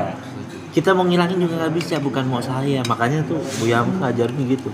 Sholat sampai, oh saya cinta banget sama istri saya, sampai kehilangan istri saya tuh saya nggak mau sebenarnya, tapi gimana saya nggak ngerti gitu. Nyampe tak sholat? Hah? Nyampe sholatnya ke yang meninggal? Maksudnya doanya? Iya, nyampe. Pasti nyampe. Kan orang kalau udah meninggal dunia tuh semuanya terputus amal kebaikan kecuali 3 perkara nih. Sedekah jariah tuh kayak dia punya pakaian selama hidup di dunia, sedekahin ke orang. Selama orang itu pakai pakaian dia atas nama dia, itu pahalanya dapat terus orang meninggal dunia itu. Seperti kita bangunin sumur atau jet pump, masjid, apapun lah bentuk kebaikan rumah sakit kah atau apakah yang pahalanya kita niatkan sampaikan ke dia, sampai pahalanya ke dia terus sampai kapanpun, sampai hari ini kiamat nih terjadi baru stop. Yang kedua tuh ilmu yang bermanfaat. Jadi kita makanya selama hidup di dunia ini kita harus banyak ngasih ilmu bermanfaat. Kayak misalkan Arab nih, dia ngasih teman-temannya gimana caranya how to dapat duit kayak gitu-gitu, kasih ilmu yang bermanfaat sama orang. Jadi supaya apa? Supaya kita kalau ketika udah meninggal dunia tuh ada feedbacknya, ada istilahnya gitu. Farmingnya di dunia, bagi ilmu, kasih ilmunya yang bermanfaat sama orang. Gimana cara dia survive dari kehidupan, gimana cara dia bisa cari nafkah buat anak istrinya. Pasif income ya? Iya. Yang ketiga tuh doa anak yang soleh. Itu nggak hanya anak ya, teman pun bisa, siapapun, mau teman, orang yang dekat dengan kita, siapapun doanya pasti itu. Kalau doa dari non muslim nyampe nggak, Bang Ustadz? Doa Dari non muslim ke teman yang meninggal misalkan? kepada orang yang meninggal. Ya kalau doanya mintanya kepada Allah sih nyampe aja. Soalnya ada satu riwayat bahwa doa orang yang dizolimi aja walaupun dia non muslim Allah terima, walaupun doa orang yang dizolimi ya. Makanya tuh dalam Islam tuh nggak boleh berbuat zolim sama orang begitu. Dizolimi itu apa ya? Ustaz, sorry. Dijahatin ya, jangan berbuat. Ada orang Islam berbuat jahat sama orang non muslim. Okay. Orang non muslim berdoa sama Allah, padahal bukan Tuhannya dia kan? Iya. Allah terima doanya. Itu kata ulama yang saya belajar tuh, Allah terima karena apa? Allah mengharapkan sifat zolim. Jangan jahat sama manusia.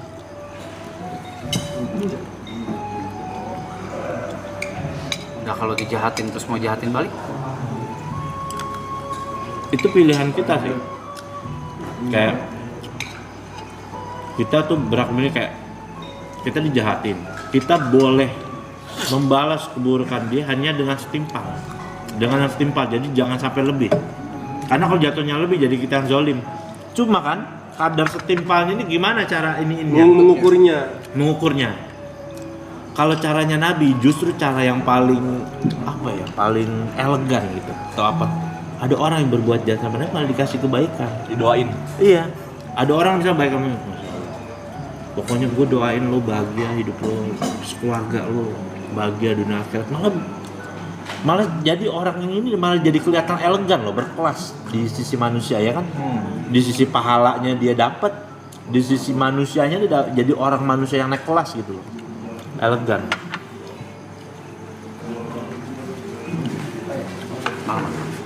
Kok bilang aneh? Namanya nih. Sama kemarin kan gue pagel. Oh ini. Punten sih ya. Apakah setiap terkena musibah endingnya indah?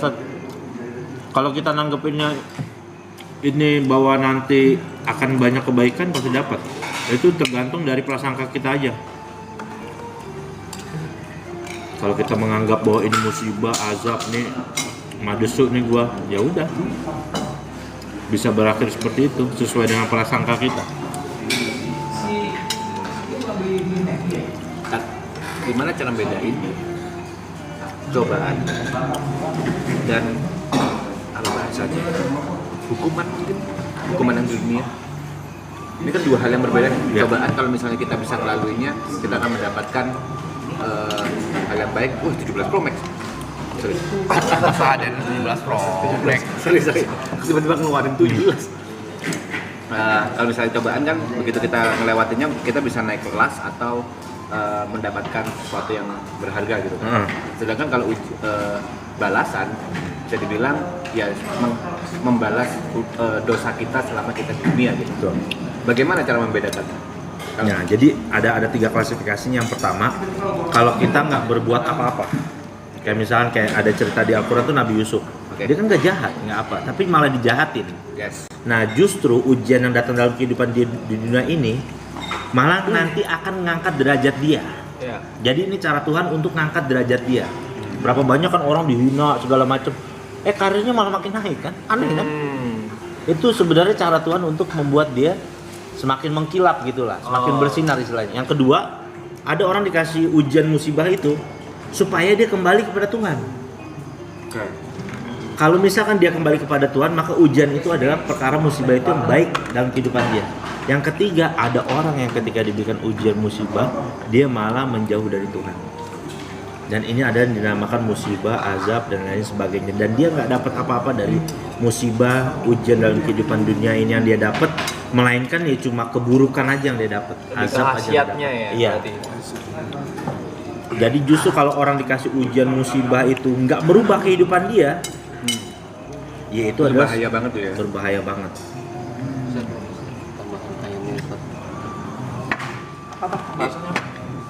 Gimana cara bedain ujian sama bahasanya azab mungkin ya? Iya. Pak Ustadz bilang ada 3 klasifikasi. Yang pertama contohnya Nabi Yusuf yang memang ujian itu mengangkat derajatnya. Iya, betul. Dia nggak berbuat salah ya, nggak dosa ya. Dijailin malah sama orang. Ya, dia nggak berbuat salah apa-apa, baik, tapi dikasih ujian mengangkat derajat. Yang kedua, ujian ini memang tujuannya untuk memperbaiki ya. Iya, mengembalikan dia kepada arah kebaikan ke Tuhannya gitu. Mengembalikan orang kasih masalah supaya dia nih ingat lagi. Bisa dibilang bukan jahat, mungkin berbuat salah lah ya. Berbuat salah supaya kembali lagi ke arah yang benar. Kayak direm lah gitu. Kayak kau harus stop nih, kau udah berlebihan nih ya. Akhirnya balik. Yang ketiga ya azab, pada saat orang dikasih ujian malah keburukan aja yang semakin sombong, udah salah gitu segala macam, malah semakin sombong, semakin apa, itu jadi keburukan berarti. Ada pertanyaan menarik kan? Apa tuh? Siap. Nggak boleh. Nggak boleh. Apa hukumnya? Fix support tapi nggak beli sentry. Apa hukumnya main Crystal Maiden tapi beli Desolator? Buat apa beli Desu sih? Ada loh. Beli Dagon dulu pernah meta begitu ya. Dagon ada. Pernah meta dulu. Beli Dagon itu masih beli. Apakah carry-carry-nya termasuk orang yang terzolimi? Udah biasa itu kalau udah baru main udah akomit. Boboka. Lawas ngomong begitu. Akobit masih ada nggak sih? Masih. Banyak. Apa hukumnya ngomong kasar tapi pakai bahasa asing yang kita nggak tahu itu artinya kasar? Tapi gue pernah ada cerita lucu. Gue main mau Ancol, panas-panasan nih ceritanya nih. Apa dulu istilahnya private ya, kayak yang 55 gitu kan, ngadu kan. Yang di forum gitu kan. Nit lawan tangguh gitu kan, 5 gini-gini Kuburan gitu kan. Pradewa, Ya kan, Pradewa. kuburan gitu-gitu. Iya. Main nih, Ancol panas. Di mana lo? Posisi lo, ayo sini berani di Setiabudi gua gitu segala macam. Sampai dipancing. Gua bilang, "Cok, gua aja yang samperin, gua panas juga kan." Cok, gua aja sampai sama teman gua. Di mana lo di warnet ini segala macam. Meja berapa lo? Sini datang nih ke meja ini. Gua datang sama temen gua panas lo digebukin, katanya salah orang kan. Itu sering banget. Ini masih ngetik nih sama gua nih orangnya katanya. Wah, cabut. Gua bilang ntar diaduin lo jam 2 malam untung tuh. Udah gebukin orang, salah orang lagi. Itu sering banget. Emang kagak dilihat nickname-nya dulu di komputer? Ya orang udah panas. Dulu masukin pakai helm, boy. Iya, udah gelap mata ya. Gelap mata ya. Anak orang digebukin. Masa kan? Udah sampai segitunya tuh orang main Dota tuh gila udah.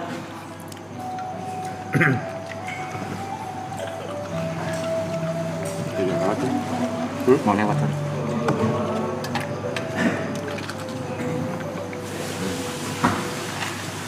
Tapi Bang Jo waktu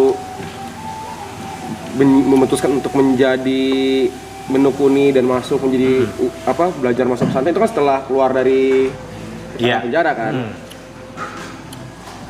Apa respon temen-temen terdekat atau tongkrongan yang biasanya itu kan sangat berseberangan lah ibaratnya. Nyebreng banget lah gitu, kayak ada yang oke lah nih pilihan lu. Ada yang kayak ya udah jadi nggak main lagi.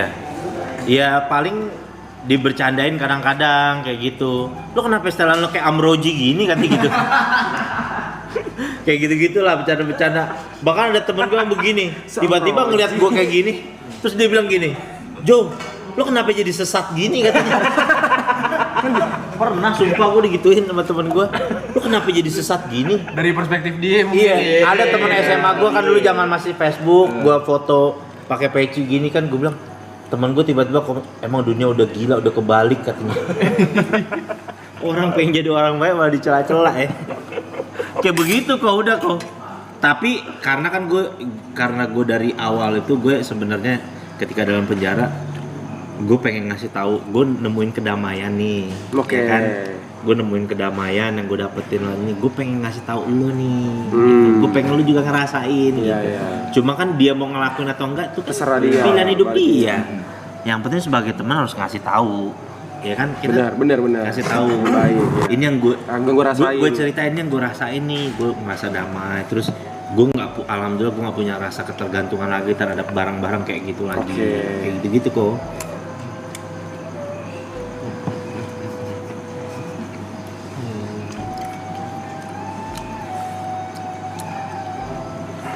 By the way tadi sebenarnya gue sih bawa oleh-oleh gue. Apa tuh? Karena di sini tadi gue bawa Azul sebenarnya. Masa Ya nggak percaya. Coba tadi mana tuh? Masuk Azul Stad. Ya. Keluar branding Stad, keluar branding ini. Belok kan dari branding. Ya. Kita orang ngambil masuk. Alias Air Jam-Jam. Baru pulang dari Arab kemarin. Baru Air Jam-Jam, Bab. Kenapa dibab? Ya enggak? Air Jam-Jam. Terima kasih. Air Jam-Jam itu apa Pak Ustaz? Air Jam-Jam itu kalau cerita story awalnya itu anaknya Nabi Ibrahim. Nabi Ismail. Jadi waktu ditinggal sama Nabi Ibrahim, ibunya Nabi Ismail itu kan masih bayi banget nih. Di tengah padang pasir ditinggalin, terus usaha nyari air bolak-balik itu yang jadi ritual haji dan umroh sa'i namanya. Sampai akhirnya tiba-tiba itu bayinya Nabi Ismail ketika bayi dia gini-giniin kaki, entak-entakin kaki, tiba-tiba langsung ngeluarin air. Dari zaman Nabi Ismail sampai sekarang air itu nggak pernah berkurang. Dan di lokasinya itu pernah sama ilmuwan Jepang dibilang, diteliti air yang paling terbaik di atas muka bumi. Ini airnya nih? Iya. nggak habis-habis. Anjir merahnya Dibawa-bawa, kalau orang haji umroh kan dibawa-bawain tuh pulang. Ya ini dia. Dan dia kata Nabi Muhammad SAW nih, air zam-zam itu mengikuti niat orang yang meminumnya. Jadi kayak saking sucinya, kita mau berdoa apa aja sesuai dengan niatnya, insya Allah dikabulin gitu. Karena keberkahannya Nabi Ibrahim sama Nabi Ismail itu. Jadi kita boleh minumnya nih. Minum dong. Segelas. Iya. Silakan, mau sloki mau apa, sambil doa apa, kan kita kan punya keinginan masing-masing kan. Pengen dapat hati yang tenang atau pengen karirnya makin sukses supaya dijaga karir dari keburukan, silakan doa. Sekarang air itu udah kalau di Arab sana airnya udah dijual di enggak diberi apa namanya, diberikan kuota, nggak bisa sembarangan orang. Diberikan kuota. Nah, per 5 liter ini satu orang tuh satu paspor tuh cuma bisa bawa ini. Cuma satu itu aja. Tapi ini dijual di mana-mana atau ada tempat tertentu mau beli ini? Ada juga yang dijual gitu juga ada juga. Oh, ada juga. Cuma satu paspor 5 liter doang. Iya, bawa di bandaranya itu jatahnya cuma 5 liter itu. Ini yang kemarin Ustaz pergi sama Bang Riko dan kawan-kawan Wida. Oh, itu yang kita bikin konten Ustaz di Riyadh. Silakan. Tokip dah. Iya. Oh, gimana? Konten. Lucu kali bikin konten main Dota ya, main Dota lagi ya, jujur. Kita sering lihat ente live Dota juga. Oh iya. Iya. Jadi gak enak ngomongan kasar.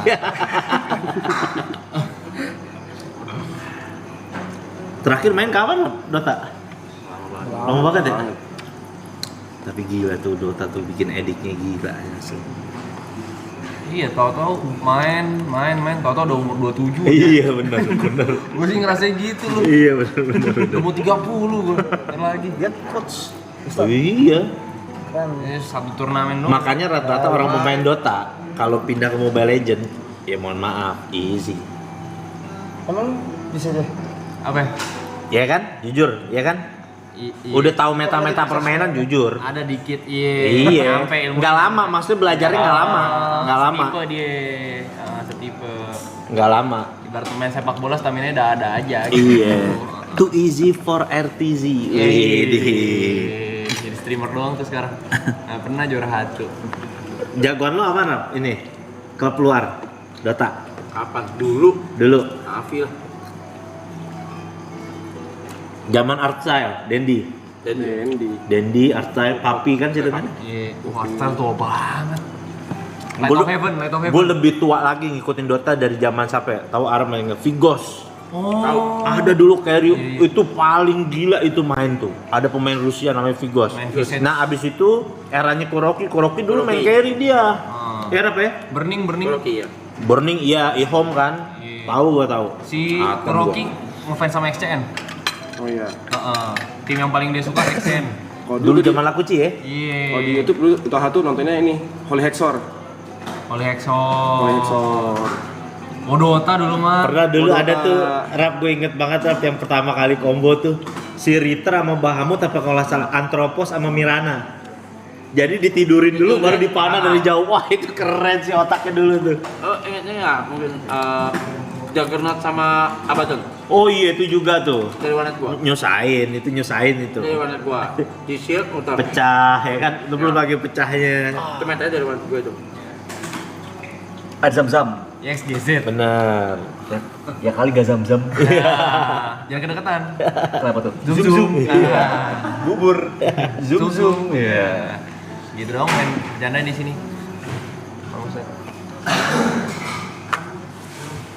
Ini udah hari ke berapa ya? Kan 100 hari kan ya? Nggak tahu sampai sore enggak. Cuman Sekarang ini hari untuk saat ini 54 hari. 54 hari. ke 12. Cobain lah. Dari Mekah nih. Instruktur pas 96 tau kan? Lu pasti. Diam bro.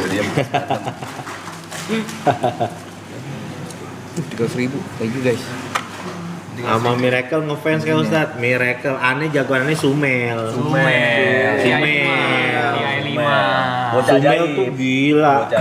Soalnya dia satu orang bisa ngegendong tim itu main tuh dia tuh Sumel tuh. Bocah 15 tahun punya Bugatti. Iya. Di situ redup. The $6 million Echo Slash. Oh, Universe. Yoi. Sumel. Nyampe. Yang kesian tuh RTZ itu nggak pernah megang TI itu kesian tuh ya, padahal jago tuh. Apa kali? Major.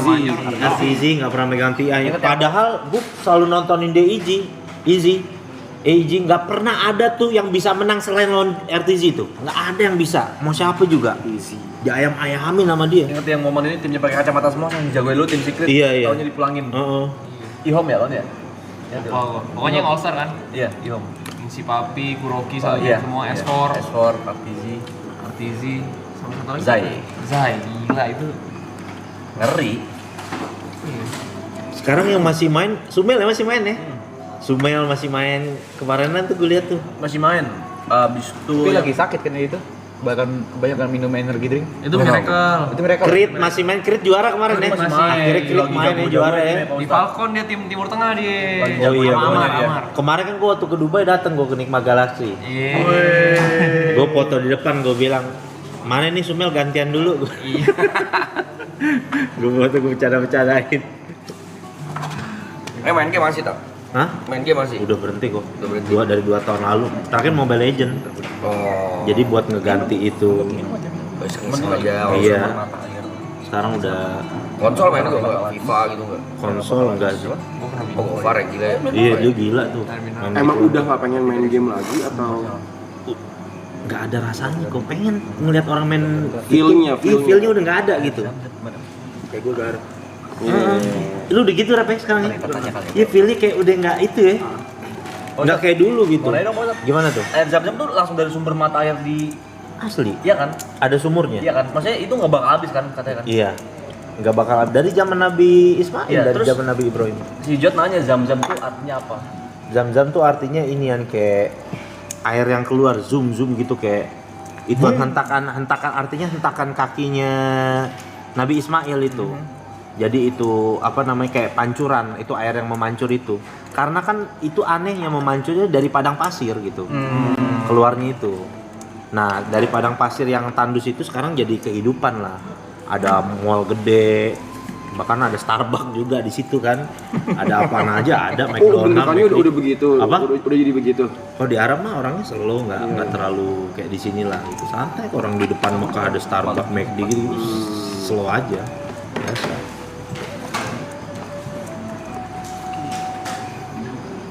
Tapi tempat air zam-zam itu di ini. Iya. Jadi kayak danau dong berarti mungkin. Ditaruh di dalam satu tempat dulu bahkan sering dipakai buat mandi saking ininya. Oh. Jadi kayak saking air berkah gitu Air kan. berkah, ya. Kayak orang kalau di Bali apa tuh namanya? Melukat ya kayak gitu aja lah.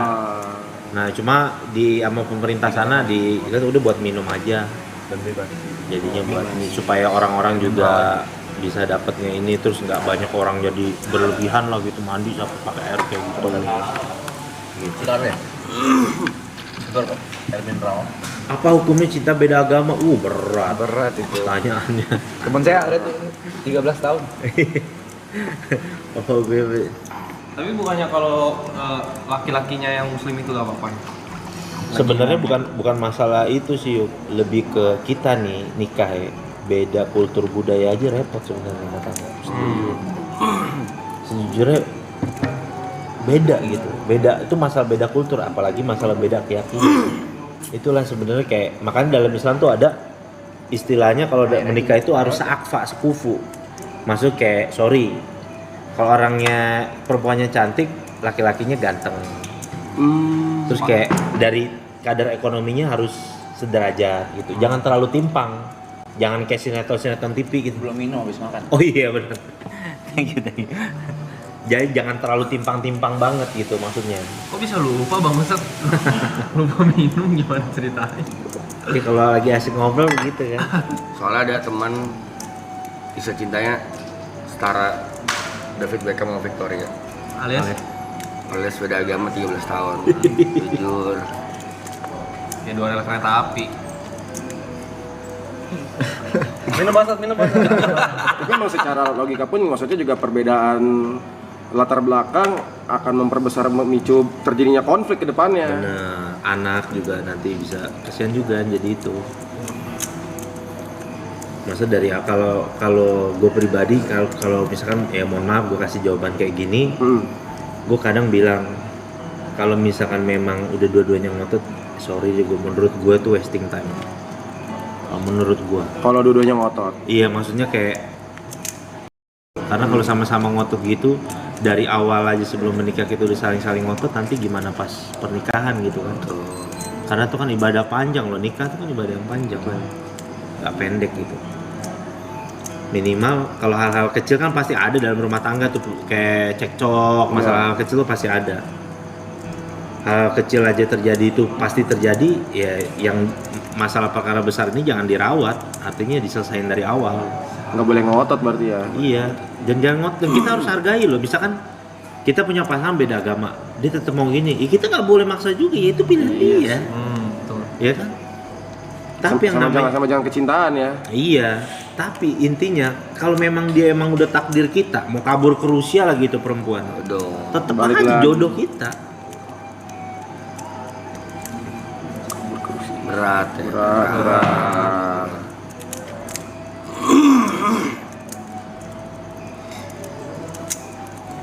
Ngomongin Dota aja ya? Dota langsung. Lebih seru ya? Iya ngomongin Dota. Iya ngomongin Dota, benar. Apa ya, jalanin aja bot. Jalanin aja nih. Saya punya pertanyaan satu Pak Ustadz, agak berat sedikit kayaknya. Karena saya belum pernah ngobrol sama Ustadz, dan ini saya hanya bisa menanyakan ini sama Ustadz. Iya. Dajjal itu apa Pak Ustadz? Dajjal itu dia adalah satu makhluk yang bakal turun nanti di akhir zaman. Oke. Ini kalau menurut story keyakinan orang Islam ya, itu yang digambarkan makhluk yang bermata satu. Oke. Terus di jidatnya ada tulisan kafaro, artinya tuh kafir, dia makhluk yang ingkar.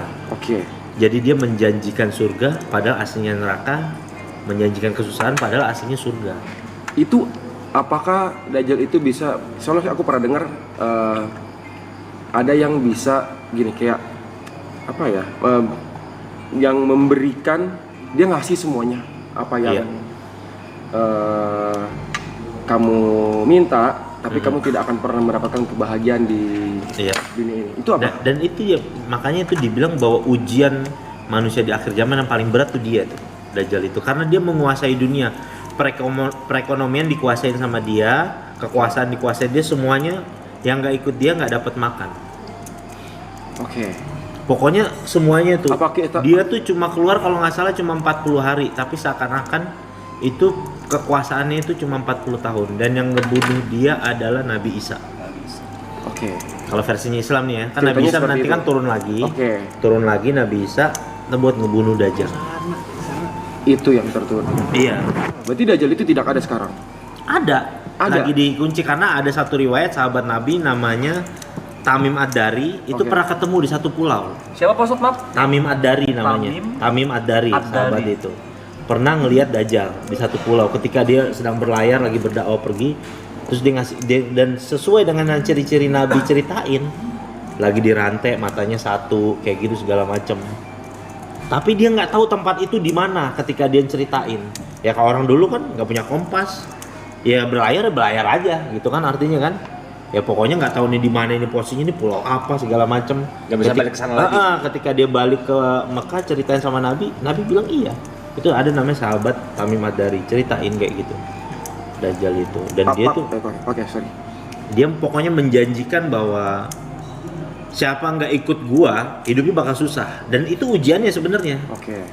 Apakah itu bisa terjadi pada manusia zaman sekarang? Kalau misalnya dia akan mendapatkan apa yang mereka minta, tapi tidak akan pernah mendapatkan kebahagiaan. Tapi alur ceritanya itu nanti ketika zaman nih udah nggak ada listrik. Itu nanti. Udah nggak ada apa, iya. Jadi tidak terjadi sekarang. Belum terjadi sekarang, tapi kayak pengikut-pengikutnya itu udah mulai ada lah yang meyakini gitu. Dia kayak udah punya agent gitulah. Yang buat jadi pengikutnya dia. Bentuknya nggak kayak gitu kali saat sekarang ya.